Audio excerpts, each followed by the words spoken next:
What happens when a hands-on CEO trades his suit for a name tag and sees one of his longest-standing workers being berated into silence by a power-drunk supervisor? Liam Torres wasn't built for office walls and polished boardroom tables. 10 years ago, he flipped grilled cheese sandwiches from the back of a dented food trailer, operating on faith and borrowed kitchen gear. Now, he had 9 locations of his grilled melt brand, melted across the state, a team of over 100 employees, and a growing list of investors nudging him toward automation and distance. But that wasn't Liam. He needed to feel the heat. Literally. He noticed it in the metrics first. The West Haven branch was tanking, delivery delays, plummeting tips, and even a note slipped anonymously into HQ mail saying, "It's not just the food that's burnt out." He asked Eric, the area supervisor, who scoffed and blamed it on Gen Z work ethic and overdramatic kids. That was all Liam needed to hear. "I'll learn more in one lunch shift than a month of reports," he told his assistant. The next morning, Liam stood in front of his bathroom mirror. The beard was gone, hair dyed a deep black, and a faint spray, tan covered the freckles on his face. He borrowed his cousin's glasses and taped a fake employee badge that read Zeke. Then, he slipped into one of the standard issue melted polos and clocked in as a temp hire from a known staffing agency that nobody would question. The West Haven branch hadn't had a visit from corporate in over 15 months. Staff turnover was so high, nobody there knew what the founder even looked like. It was the perfect cover. When he stepped inside just past 9:30 a.m., the first thing that hit him was the heat. No fan, no music, no buzz, just thick, sweaty silence, and the hiss of a griddle somewhere behind the counter. A tall, lean man with sunken eyes and a Bluetooth headset greeted him with a nod. "Zeke, right? I'm Rob. I run this location," he said, barely glancing at Liam. "We're down 2 today, so forget the tour. You're shadowing Tasha in prep. Try not to slow her down." Tasha was already elbow-deep in produce, slicing onions with such speed Liam almost stepped back. She looked about 28, sharp eyes under tired lids, and her black curls were tied in a bandana. Her arms moved fast. Her shoulders didn't. "Hey," Liam said, stepping beside her. "Zeke, first day. You good?" She didn't pause. "Fine," she muttered. "Just the usual. Short-staffed, no breaks, and Rob breathing down our necks." Liam grabbed a cutting board. "That normal here?" "Normal?" She let out a dry laugh. "It's been normal for 3 months. People keep quitting. But I've got rent and a grandma who needs meds, so I keep coming back." She was fast, but not just fast. She was precise. Ingredients were dated, containers wiped clean, and she didn't flinch even as her sleeves soaked with sweat. By noon, the place was chaos. A sudden surge of delivery orders came in, dine-in customers filled the booths, and Tasha was somehow covering the grill, packing online orders, and restocking sauces without breaking rhythm. Liam tried to help where he could, but Rob was nowhere in sight, likely in the back room, where he spent most of the morning on his phone. Around 1:15 p.m., Liam saw Tasha brace herself against the counter. Her knuckles were white, and she was breathing shallow. Her lips looked pale. "Sit," Liam said quickly, grabbing a chilled water from under the prep sink. 2 minutes. Just breathe." She didn't argue. She dropped onto a crate in the corner, chugging half the bottle like it was air. Then, from the back, Rob's voice echoed. "Guess who almost fainted again today?" He chuckled, talking to another employee. "Tasha, the machine. Honestly, if she slows down anymore, I might just replace her with a microwave." Liam froze. Tasha hadn't heard it, not fully, but she looked up at the tone, eyes tightening. Rob stepped out, saw her sitting, and smirked. "Break's over, Queen of the Snails," he said, clapping his hands once. "Back to it." She stood up silently. Liam's fists clenched behind his apron. He'd seen enough to know this wasn't just bad management. It was routine humiliation. But it wasn't time. Not yet. Liam needed more. Needed to see the root. the cracks beneath the surface. Because if Tasha was being treated like this, others were too. As the shift ended, he caught up with her by the side exit. "Bus?" he asked. She nodded.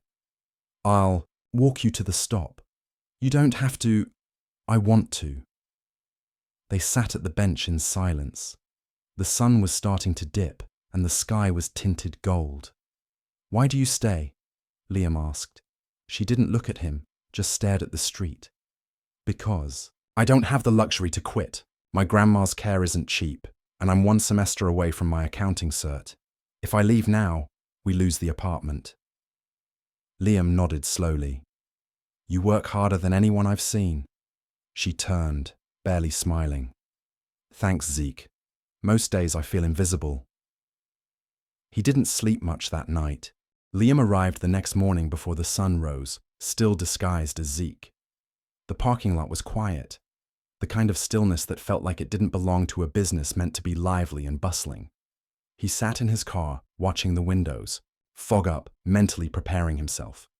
Inside, the store felt no different from the day before, if anything, heavier. The air was damp. The grill's grease-laced warmth clung to every surface. Tasha was already clocked in, arms deep in prep again. She didn't look up when he walked in, just handed him a pair of gloves. "You came back," she said, voice hoarse. "Figured I'd get fired if I didn't," Liam joked. She cracked a tired smile, but it didn't reach her eyes. Rob strolled in 10 minutes later, late for his own opening shift. His melted polo looked slept in, headset askew. His face lit up when he saw a tall blonde cashier walk past. He turned, toward her, and leaned on the counter. "Maya, you clock in yet?" She nodded, avoiding his gaze. "You got plans after your shift?" Rob asked casually. She muttered something about homework and walked off. Rob whistled low under his breath, chuckling to himself. Liam caught the glance Maya threw over her shoulder, not annoyed, but worried. That wasn't harmless flirting. That was pressure. It wasn't even 9 a.m. Over the next 2 hours, Liam kept track. Rob only emerged from the back room to yell, joke, or linger too close to the younger female workers. Meanwhile, Tasha picked up the slack. Again. Liam watched her scrub down the sandwich station, fix a botched delivery ticket, refill sauces, and cover register when Maya needed a break. She didn't complain once. But when she reached to grab a heavy tub of grilled chicken from the walk-in fridge, she paused, swaying slightly. "You good?" Liam asked, stepping closer. She nodded quickly. "Yeah, just got up too fast." Liam helped her lift the bin onto the counter. She smiled faintly in thanks, but didn't meet his eyes. By lunch rush, the line was out the door. Again, the fryers went down. 2 new temp workers no-showed. Rob responded by vanishing into the office with headphones in. Tasha, meanwhile, hustled from grill to drive-through like she was running a marathon barefoot. At one point, she slipped a puddle of mop water near the back station. She caught herself, barely, one hand smacking the counter. "Careful," Rob called from the back doorway, not moving to help. "If you twist something, I'm not giving you my PTO." Liam stepped in, grabbed the mop, and wiped down the entire area without a word. He saw the flash of red crawl up Tasha's neck as she turned away. It was clear now. She wasn't just holding the store together. She was the store. Everyone leaned on her. No one helped her. By 2 p.m., the chaos died down. Liam caught Rob in the back office, slouched in a chair, eating fries with his shoes kicked off. "Hey," Liam said, standing in the doorway. "Where do you want me next?" Rob didn't even look up from his phone. "Prep again. Tasha works faster when she's got eyes on her." Liam's jaw tightened. "She's been working non-stop since open. Maybe she should rotate out." Rob finally looked up. "Look, new guy. I run this store how I run it. She doesn't need babysitting. She needs to toughen up." Toughen up? She's always dragging by hour 5. If she can't handle a double, maybe she should rethink. "Fast food," Liam said nothing. He walked back to the line and quietly noted everything. Expired food in the backup fridge, safety gloves tossed next to raw meat, and a sink that had backed up the day before still clogged with sludge. He took pictures on his burner phone, discreet, silent. At 4 p.m, Maya pulled him aside while wiping tables. "You're Zeke, right? Yeah?" She glanced toward the back to make sure Rob wasn't watching. "You seem cool. Just watch yourself." Liam frowned. "Why?" Rob doesn't like it when people stand up for Tasha. He thinks she's dramatic. Last guy who took her side got his hours cut. "Seriously?" She nodded. I don't know. You seem decent. That's rare around here." Before Liam could respond, Rob's voice boomed from the back. "Maya, let's go! You don't get paid to gossip!" She flinched and scurried off.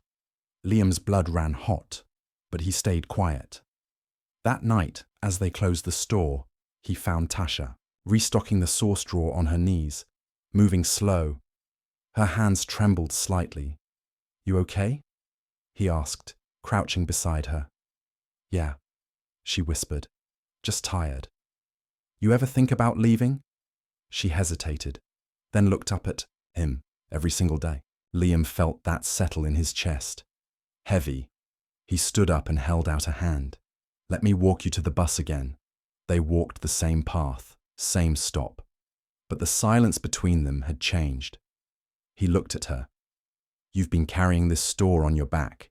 She looked down. "I don't have a choice." "Yes, you do," Liam said quietly. Tasha blinked, confused. "Trust me," he added, stepping away as the bus rolled up. "Things are going to change."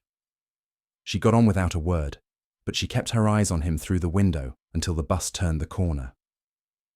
Liam watched the taillights disappear. Then he pulled out his real phone and made a single call to his assistant. "Tomorrow morning. I'm coming in early, not as Zeke." Saturday morning, the sun rose over West Haven like any other day, but inside Melted, nothing was going to be the same. Liam stood across the street in his real clothes, dark jeans, leather boots, and a clean Melted logo windbreaker that hadn't seen a prep station in years. His hair was its natural grey again. No mole, no glasses, no fake name tag. Behind him, 2 members of his corporate operations team waited quietly, both carrying clipboards. At exactly 9:52 a.m, Liam stepped off the curb and walked through the front doors. Inside, the opening crew was prepping for another chaotic Saturday. Maya was at the counter, Tasha was slicing vegetables, and Rob, leaning against the drink station, was mid-joke with another cashier. He didn't see Liam at first, but Maya did. Her eyes widened. The slicer in Tasha's hand slowed.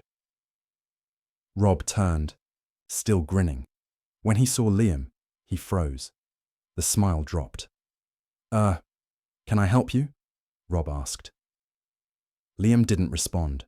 He walked past him, straight to the center of the store. "Everyone," Liam said, voice steady but unmistakably commanding. "Can I get the team up front, please?" Confused looks rippled through the staff.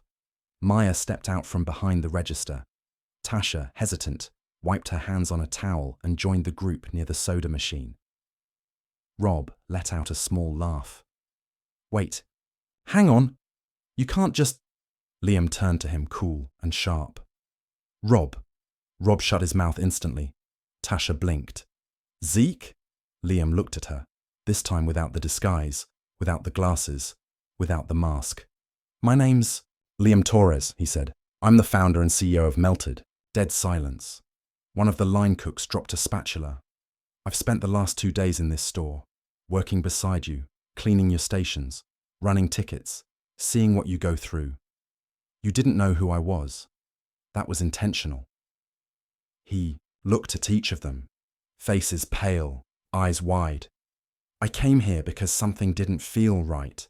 I didn't trust the numbers. I wanted to see the truth." Rob let out a nervous laugh. "Okay, look, this is a lot. If someone's been exaggerating or saying..." Liam cut him off with a raised hand. "I'm not here because of hearsay. I'm here because I saw it. I heard it. I watched a team work themselves raw while their manager sat in the office, mocked them behind their backs, and ignored every sign of burnout and basic safety. Rob stiffened. You can't just barge in here and... You're done, Rob. The room went still. I want your keys, your lanyard. Now. Rob's mouth opened, then closed. He looked at the two corporate staff by the door, then back at Liam. His voice came out shaky. You're seriously firing me over 2 days? Liam stepped closer, voice like flint. No. I'm firing you for months of mismanagement, of disrespect, of letting this store rot from the inside. I didn't need 2 days to figure that out. I needed 2 hours. The rest was confirmation. Rob didn't speak again. He removed his lanyard, dropped it on the counter, and walked out without a word. The door hissed shut behind him. No applause. No celebration. Just quiet shock. Liam turned to the team. I'm sorry. They looked at him, confused. I let this happen. I let this store slip out of view. I trusted a system that stopped listening. That changes today. He looked at Maya. You've been clocking close to full-time hours, right? She nodded slowly. 36 hours a week for the last month. You're full-time as of today. With benefits. No more empty promises. He turned to another worker, a dishwasher named Ronnie.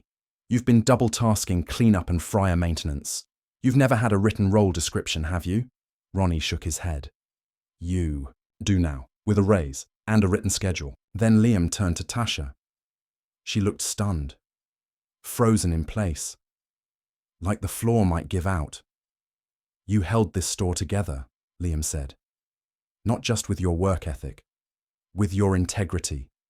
Every shift, every hour, every cleanup, every burnout moment. You never asked for pity. You never asked for a break. You just kept going. Tasha's eyes welled up, but she blinked fast. I don't want that kind of strength, Liam continued. That's not a job.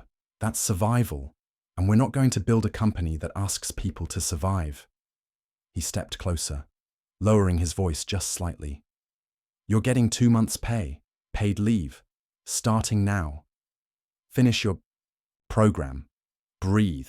We'll bring you back when you're ready, in a corporate training role if you want it. Her mouth parted slightly, stunned. Why me? Because I saw you carry this store on your back without ever getting seen. Liam looked around at the rest of the team. I know this place hasn't felt safe. I take responsibility for that. But I promise, this isn't a show. This isn't a one-time fix. He pulled a dusty, unused suggestion box from under the register and opened it. Dozens of old cards spilled out, most of them months old. He picked one up and read aloud. Please fix the leaking sink in prep. It's a slip hazard. This is my 3rd time reporting it.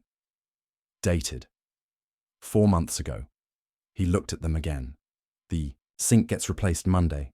Not patched. Replaced. Someone, Maya maybe, let out a shaky breath. No one moved. No one cheered. But attention lifted. Just slightly. The door chimed as a customer walked in. The cashier instinctively turned toward the register. Business never stopped, but something in the room had cracked open. A window. A chance. Liam gave a nod. I'll be here for the rest of the day.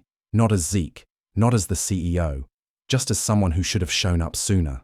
Monday morning came quieter than usual. The air over West Haven was still grey with dawn when Liam returned to the store. No disguise, no cameras, no fanfare. Just a thermos of coffee and a folder under his arm. This time, he wasn't alone. 2 corporate team members followed him in, quietly splitting tasks. One headed to the back to begin a full operations audit. The other moved through the line with a checklist of safety improvements and supply checks. No clipboards in sight. No suits, just people. By 6:45 a.m., Tasha stepped through the front door, half expecting the weekend had been a fever dream. But there he was, Liam Torres, sitting by the window with 2 blank notepads and a sealed envelope. You came back, she said softly. I said I would. She stepped in slowly, cautious. I figured you'd send someone else. Most people would, he replied. But I'm not most people. She looked at the envelope on the table. What's that? He slid it over. A new position. Corporate training development. Customer operations division. Part-time at first, remote. When needed, in-person if you choose.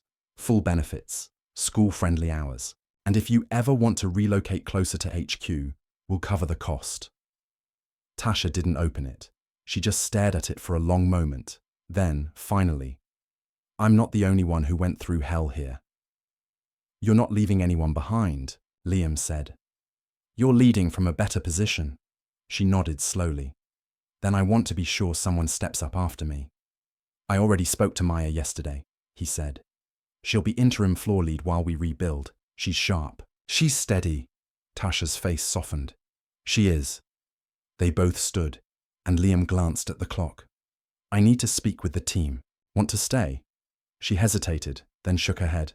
No, I want to listen. By 7:15, the crew had arrived. No music played. No one joked. But there was something in the way they moved. Not excitement, but alertness. Cautious curiosity. Liam stood by the register. I'm not here for another speech, he said. You've heard enough of those, so here's what's different. He paused. They listened. We're hiring a third-party HR firm to meet with every single one of you, privately. Paid sessions. No managers in the room. No filters. Just truth. A voice in the back spoke up. Ronnie, the dishwasher. And if someone says something that makes the company look bad, they won't be punished, Liam said. That's the point. More silence. Then a small nod. Also, Liam continued, we're restructuring shift scheduling. No more back-to-back doubles. No more late-night texts with, can you cover? If your schedule changes, it'll be because you approved it. Maya raised a hand. What about raises? We've been at the same rate for over a year. We're matching market rates by the end of this month, Liam said. And you'll get back pay, retroactively, to when you should have received the increase. Someone exhaled, a breath no one knew they were holding. Last thing, Liam said, holding up a laminated card. Every store, not just this one, is getting a direct communication line to corporate. Anonymous or not. No chain of command. Required. If you see something wrong, you say something, and someone will respond. He didn't wait for a reaction. He stepped aside and opened the back office door. Corporate's here all day. You're not being watched. You're being listened to. The team moved slowly and not reluctant, just unsure, testing the water. By noon, something had shifted.